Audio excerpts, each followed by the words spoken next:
Hey, I'm Decathlon Gamer. Welcome back to PCM 24 Yeti, episode number 43. We're heading into Volta Algarve. The next race on our list, it's a pro race. Again, we are just riding for as many points as we can muster. So the team that we have for this one, for one thing, fitness is still coming along. You can see kind of team as a whole. I mean, there's another race just finishing up, Oman, so we don't have a full look at the team, but a few guys are up into that high 90s now with some sort of fitness peak prepping or coming or there.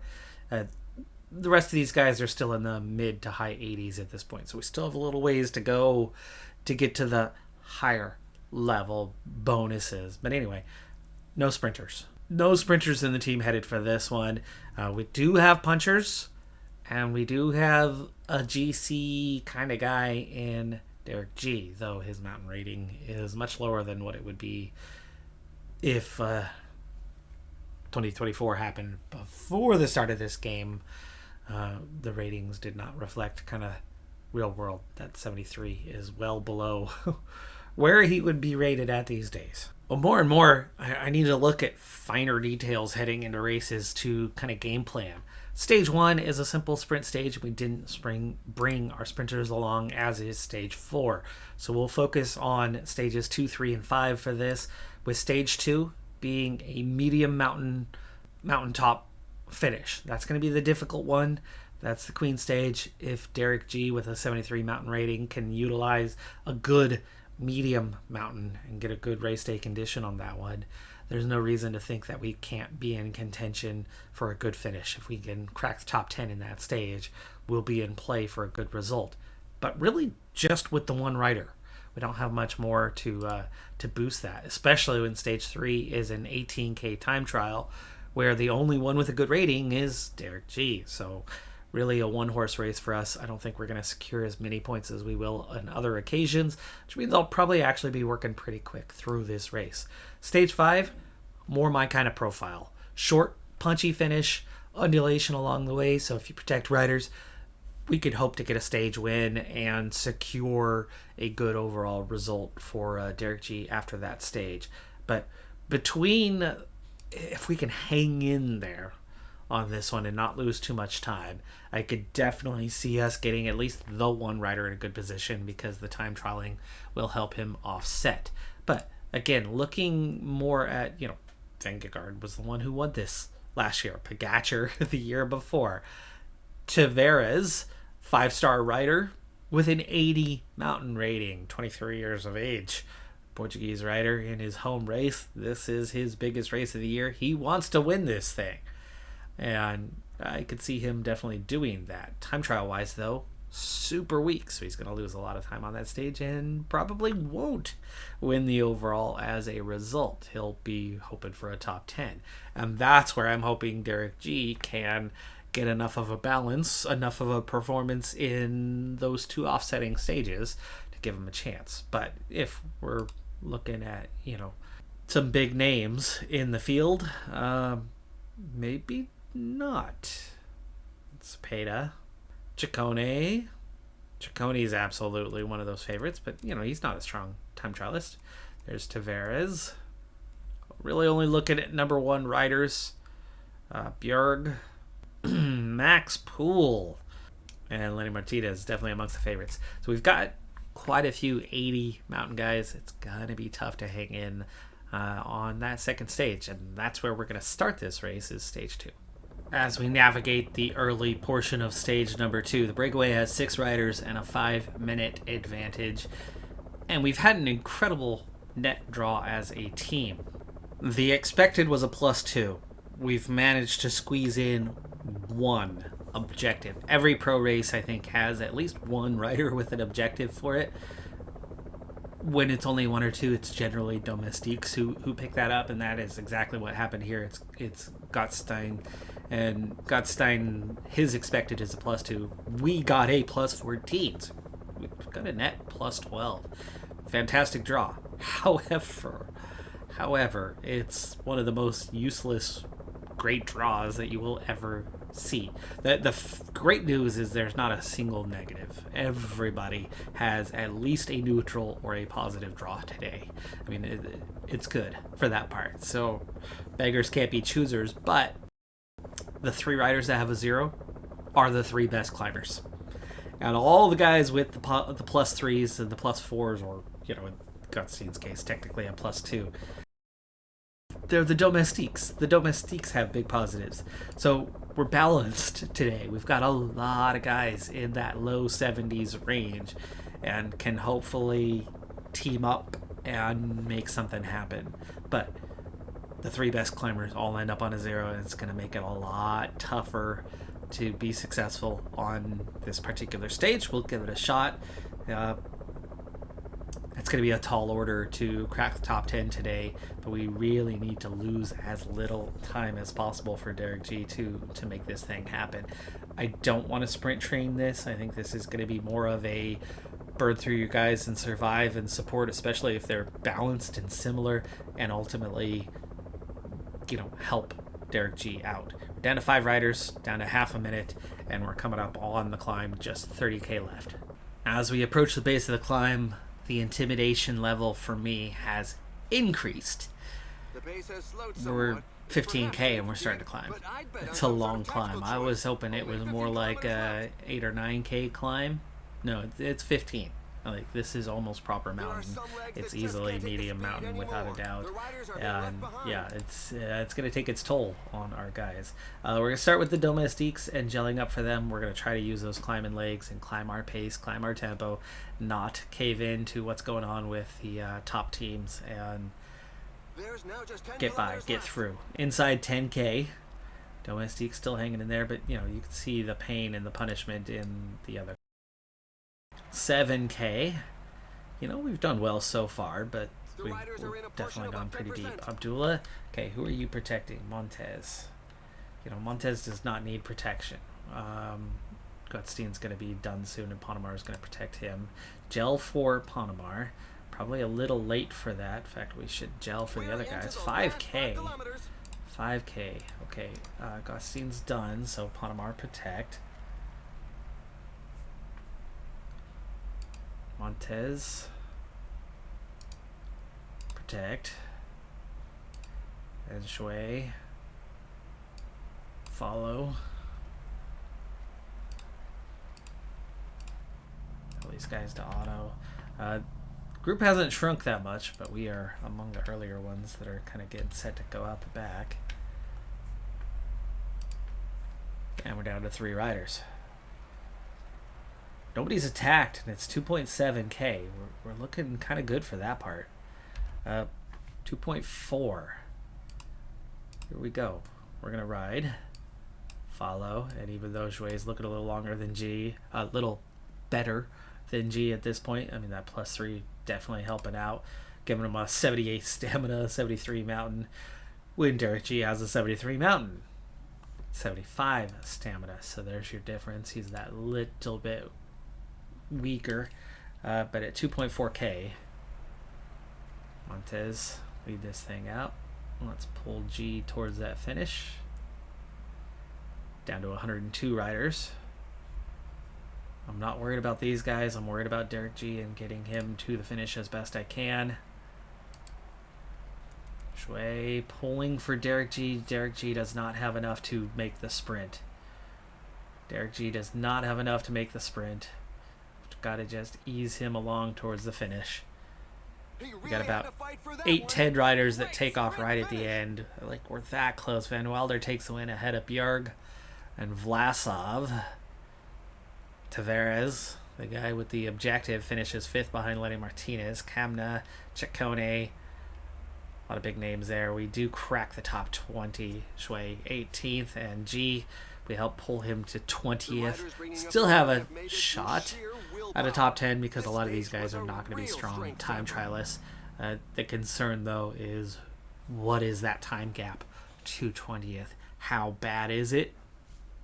Probably not too bad, but could be bad enough. 18k for a time trial. You can overcome a decent gap, and I saw, the guys coming in about 30th. We're only a minute 45 down. So if we're a minute or less, we're still in play.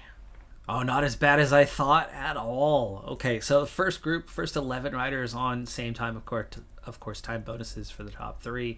20-second gaps Stephen Kung among them. He'll be a favorite to overcome that with his time trialing capability. But 28 seconds for Shui and G.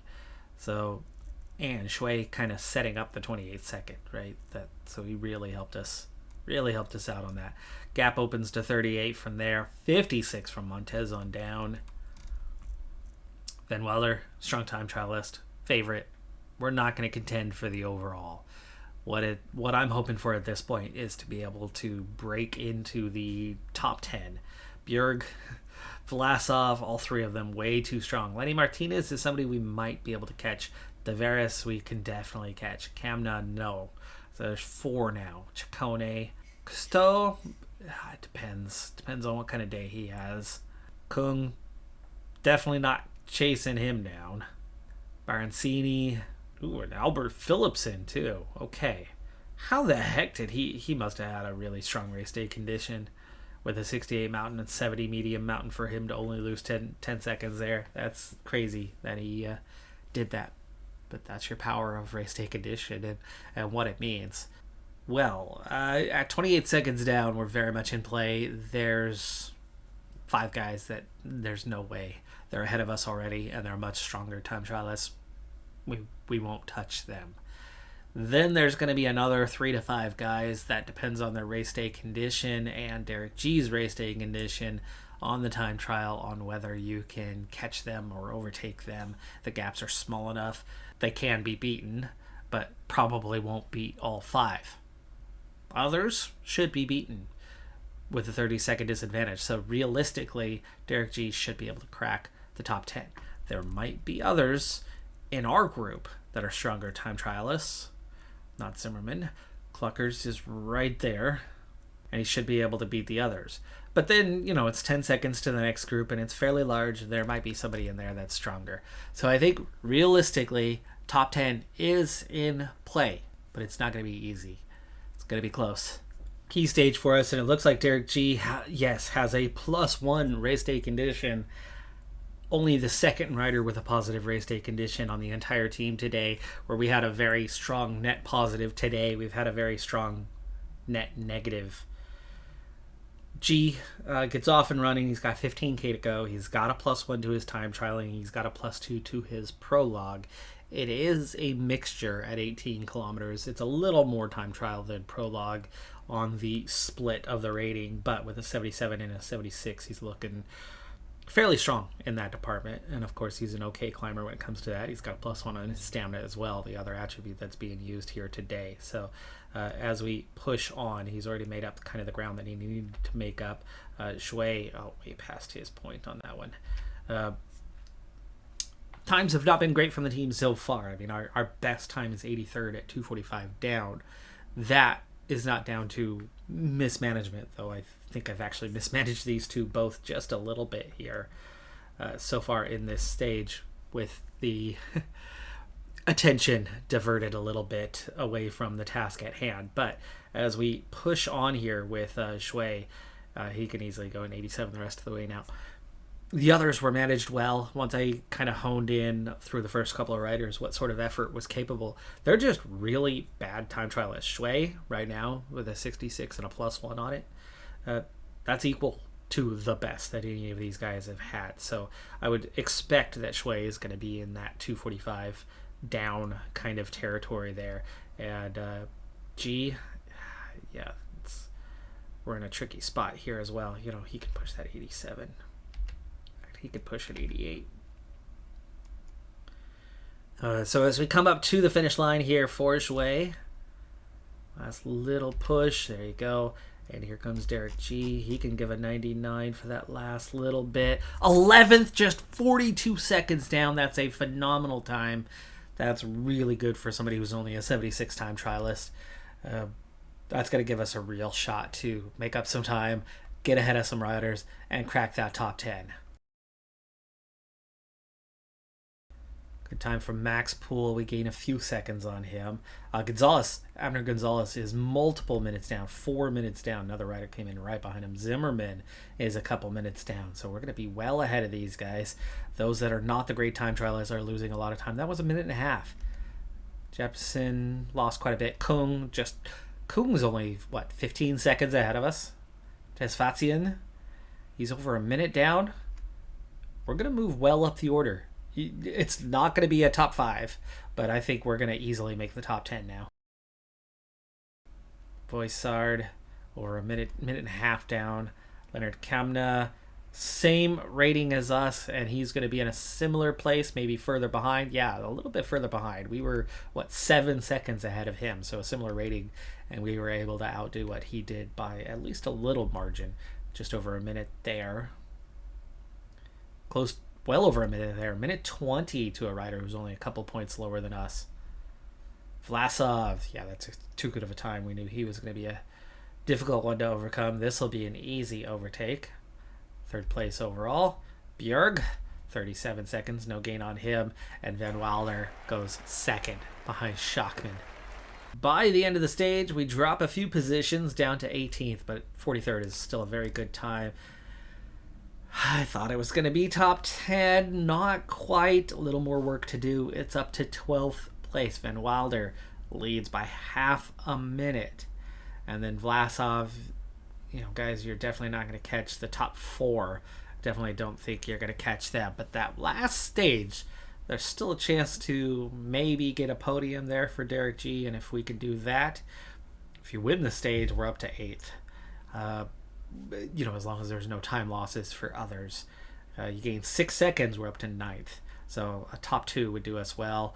4 seconds gain would only move us up 1 spot to 11th. But we're still in play for good points regardless.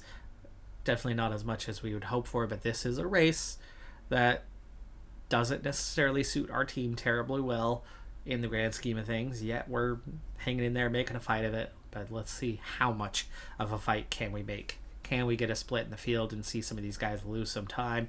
Can we get a podium and gain some seconds, especially if we can gain a top 2 finish to get into that top 10? We're going to divert our eyes to another race here momentarily. It's the Tour of Rwanda. It's a 2.1 race. We're getting snow in Rwanda. Okay, awesome. 86 is not going hard enough. We can definitely ride hard than that. It's only a 5-rider field, so we have a small team for this one, but as time trials work, it will still be the time taken of 4th place. We are on the favorites list for this. It's a pretty weak field. It's a 2.1 race. We're not going to be doing the rest of the race, but if we can get a good start to this one, we've got 3 okay time trialists here, including a leader in Hagelin who's pretty dang good with a -2 race day condition. Pickrell is very much not. We're having him take a very quick turn and then peel off, and Grunland will do the same with a little bit longer of a turn. The other 3 guys are going to be putting in most of the effort for us. We'll see how we're doing here. We were the 8th team to come out, so we'll see how that first check is, and we are currently 4th, 9 seconds off the pace, but our efforts so far are hanging in there just fine.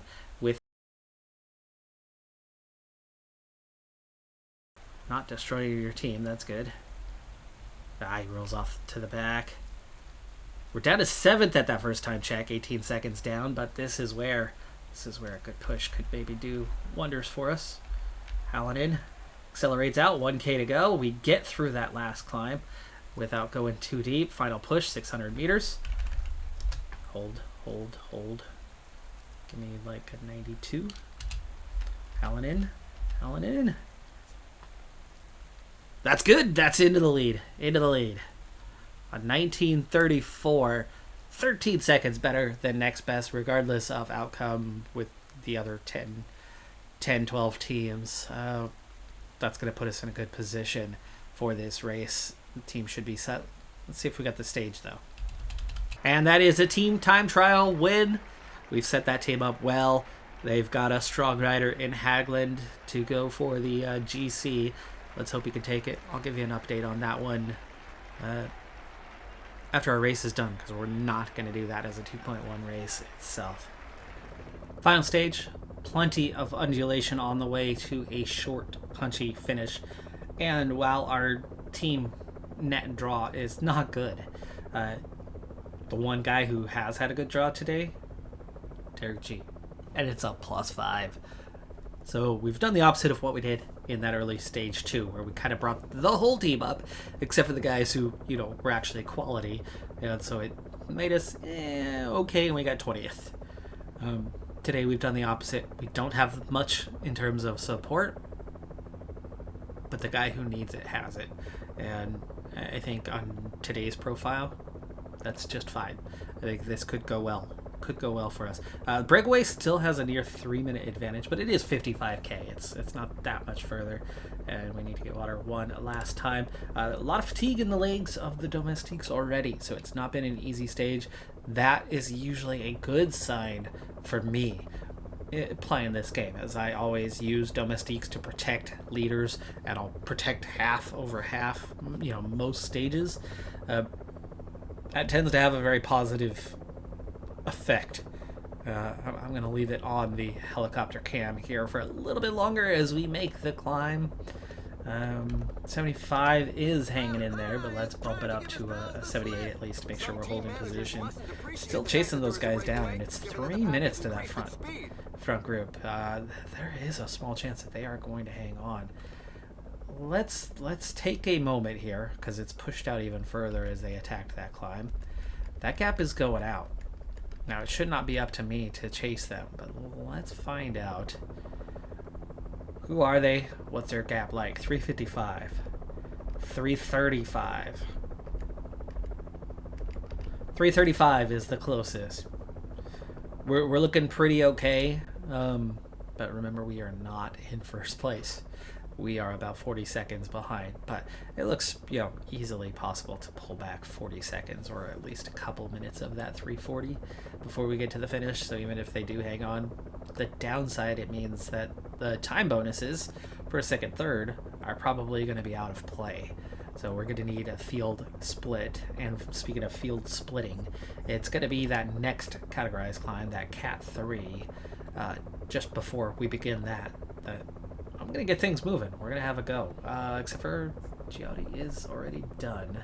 Let's get Montez to protect G. And Giotti, go ahead. Go to auto. There we go. Last descent, last recovery period before we begin the final run. Still just inside 30 kilometers for the moment. But look, still 315 to those guys. That was what I was talking about. It's hard to chase on a descent, and there's a fair bit of descending through here. And here's where we want to get set up. Already down a rider, and still 25k to go. This is awfully early to have a go, so we're not really having a go just yet. Not quite, anyway. If Giotti could get back in position and get recovered, I would think about using him, but I just don't think that's going to happen. Yeah, see, we're only just gradually pulling time back. But if one rider breaks away and the other 8 lose them, or 3 are dropped, that's going to make it a lot easier to do some chasing here. Gottstein, the only one, he's doing all the work right now. 1k from the top on this, but it's still 22k out. So we set the tempo there for a moment, and Gottstein is very much going to accelerate after we crest. But not immediately. Not immediately. Wait for the team to kind of crest as a whole, then start to speed up. I think we'll set a 93 for a little while here. He's got a good downhill, so for the moment, he should be able to go relatively quick. Front group did split. We are pulling that gap back further, but looks like that front 6 might stay away. I think that 3 that's been dropped are dropping pretty rapidly, and they can be caught. But it is feeling like a podium's going to be out of reach today. Can we split the field? 157 in the field. 16k now. There's that front 3. Look how fast they've come back. That's it for Gottstein.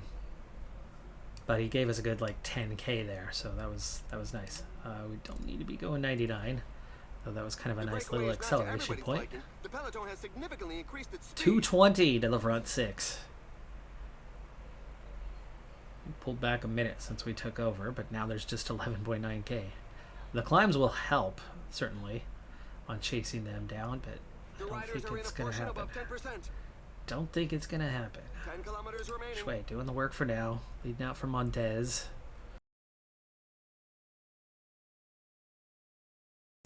There's the split, 54 riders. And it's already down to 8K, so actually we're getting pretty dang close. Shui doing a little bit more there before we hand it off. Montez, 4 guys, 6K, and just 54 riders left. Abdullah will come around this corner and then we go. It's a little early, but that's the difference to make sure we're back in that front position. Front group splits. Can we catch the next 3? That still doesn't get you a time bonus. Okay, final gel, 2K. 99. Okay, on to Panamar. 1.6K out. Attacked by Ciccone. Sprint for Abdullah. You got no red bar. Panamar. Let's go. And Derek G gets a little separation, but he's not going to hold it, and we're not going to catch the front 6. Gonsalves has won the stage. We do have separation, though. We do have separation. This is looking like a top 10 in the GC. The guys that are here, Vlasov, Derek G was, well, second. Derek G, that would have been second. That would have been a 6-second time bonus. We beat Ciccone and Battistella, but there's a healthy gap after Battistella. There should be separation, and with that, we should move up in the GC a fair bit. I think we should be able to move up a good 5 spots there. So we'll take that. And again, those breakaway guys, they were 3.5 minutes down. So for them to be a few seconds up the road, other than the disappointing part of not getting second overall and getting a 6-second time bonus there to go with the separation, separation is the more important part for us. All right, so we finish a minute 16 down on the stage, 10 seconds ahead of the chasers. So we don't gain 6, we gain 10. I like that part. Top 4 and Lanai were all breakaway riders. One of the other breakaway riders ends up, probably Isadora, possibly, not for sure, was in that breakaway. But Panamar in the group at 126, next group's at 141, and sure enough, it moves us into the top 10. That's a 7th place finish for Derek G, just a couple seconds shy of one more position. So do what we did and then remove those breakaway riders, add another 6 seconds to it, and it would have been enough to crack the top 5. That's okay. Vlasov stays second, and Wilder stays first. He keeps his win. That was the final stage, so this is our final standings. Derek G, 7th place. It's a decent haul of points for us. It's not the best, but only a single domestique was on objective for this race, and not the best profile match. This was a good stage match-wise, and it was a good stage for one rider for his race day condition. We didn't give him the greatest setup, but we gave him a good enough setup, and he, Vlasov was the only guy beating him to the line of those chasers. So based on that, it's a pretty dang good result for us. I mean, it's Vlasov, right? Very strong rider. So we'll take that. That's a good result. Let's see what happens in that Tour of Rwanda, though, before we wrap this episode up. After stage 3, 2 punchy stages already, and Hagelin has been near the front in both. He still leads overall, but there's definitely some close chasers. Hallinan and Pickrell still in the top 10. Right now, Lentz and Gutierrez have been dominant. They have been in the podium positions for each of now 3 punchy stages, while Hagelin has been just that little bit behind. So Lentz has moved into the race lead, at least taking the pressure off of us. 2 riders in the top 5 is still a good position to be, even though the AI is seemingly costing us what probably would still be us leading comfortably. Stage 5 is a great opportunity for Hagelin to move back into the race lead, though, with an individual punchy time trial. Wang takes second, but Hagelin has a rough day. Wang's a 69.73, where Hagelin is a 74.76. How he finishes a minute down on his teammate, I have no idea, but that keeps Lentz not only in the lead, but much further ahead. And Gutierrez jumps Hagelin down to third place.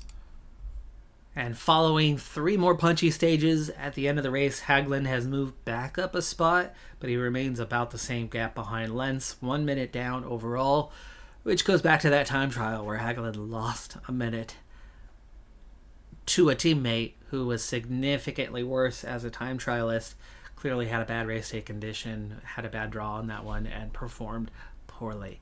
Better on that day, he should have been better than Wang, right? Not even same time. We could have expected well over a minute gained.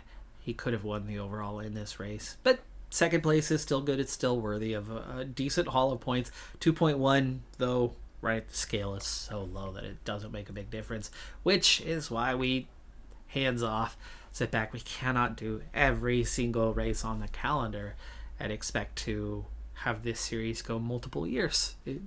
It would be, we'd do one season and that would be the whole year. That would be it. I think it's a lot more exciting to have multiple seasons, but this is a tricky season to be the highest scoring Continental Pro team. So that we can get those automatic bids. It's going to take a lot of time. But this is that good alternative. We get 2 riders in the top 10, another one in the top 20, and that should help us with some scoring. Speaking of, let's do a quick check on how the team is doing so far this season. I knew we weren't going to stay on top for long, but at the end of February, just a day left, we don't have any more racing to do, actually, sadly, for almost 3 weeks before we even have our next race. So a little bit of a downtime here is going to see us drop down the order, but so far, so good. We have 2,000 points on the season already. We are in the top 5 of the world rankings, period. And as for those Continental chasers, well, sadly, there's a few of them absolutely chasing us right now. In fact, there's more than that. Euskaltel drops to Continental. They're also chasing. There's a 5th chaser, a 6th chaser in the top 16, a 7th chaser, and an 8th in the top 21. So 8 chasers. You got World Tour teams way down the order right now. Now, of course, this is going to start to change a little bit because the World Tour calendar literally just starting, right? The World Tour calendar is very barren in the first 2 months. Tour Down Under is one of the only big races. UAE is, I think, just finishing up, and lots of points are going to be assigned out of that one. That is where that calendar is going to pick up. And there's going to be a lot more points, and those bigger Continental Pro teams are going to start scoring a lot more. It's going to be hard to maintain the position that we have, but so far we're looking fantastic because, right, we got 2,000. The 3 chasers are at 13 and 11. The next chaser is still under 1,000. We're more than double those next chasers. So far, we're doing fantastic and doing everything we need to do. But like I said, we've got a 3-week break coming up, and things could change quite a bit. Even by the next day, we get in the pedals and start riding. So far, G, Pickrell, Ponnemar, the primary scorers with Hagelin and Zipanati, the others gathering points. Here is where we're seeing a difference than years past. 1 sprinter in the top spots, and we're much more GC focused this year. There's a lot more points surrounding that, and so we are shifting in another direction, and so far it's working out brilliantly. But a lot of season left to go. We're still just getting underway, and while our work has paid off so far, Tour Down Under was the only stage race that we were invited to at a World Tour level, and where we've gotten our biggest haul of points. Following that up with other successes is going to be more challenging. Those pro races are going to be really important to do something. And while we had a good race with Derek G that we just finished in Portugal, that's only so many points. That kind of performance, 1 rider cracking the top 10, won't be enough. 1 rider getting second on a stage won't be enough. We're going to have to be better than that consistently to do more. But again, that wasn't our kind of profile. Other profiles will suit us more. We can get that multiple riders into that top 10. We can get somebody on the podium, and we'll get some wins. But doesn't take wins to do it. Does not take wins. It takes flooding the top 10 with multiple riders. That is the quickest way to a high-scoring Continental Pro season. That's going to do it for this one, though. I'm Decathlon Gamer. Like, comment, subscribe, and I'll see you next time. Have a good one. Be safe out there. Bye for now.